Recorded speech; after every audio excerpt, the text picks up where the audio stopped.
ఆకాశవాణి విజయవాడ కేంద్రం. సూక్తి సుధ సమర్పణ శ్రీ ఏలూరుపాటి అనంతరామయ్య. పెద్దలు ఇతడు చేయబోయే సత్కార్యాలను, ఇతనికి అలవడనున్న సుగుణాలను ప్రశంసించండి అన్నారు. అంటే ఇతడు ఎట్టి పనులు చేస్తే మంచిదో, ఎట్టివాడుగా ఉంటే మంచిదో అట్టివాడని ప్రశంసించండి అన్నారన్నమాట. అది విని ఆ పరిపాలకుడు సద్గుణాలు ఉంటే ప్రశంస లభిస్తుంది కనుక నేను సద్గుణాలు అలవరుచుకోవాలి. ఇప్పుడు ఏ గుణాలు మీరు వర్ణిస్తారో వాటిని అలవర్చుకుంటాను, ఏవి విడువదగినవంటారో వాటిని విడిచిపెడతాను అనుకొని వారి ప్రశంసలు విన్నాడట.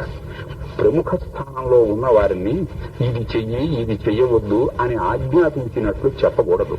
చెబితే మానవ స్వభావాన్ని అనుసరించి పని కాదంటే. స్తుతిముఖేన ఉపదేశ అని ప్రశంసిస్తున్నట్లు కనిపిస్తూ ప్రశంసనీయ గుణాలను పేర్కొనాలి.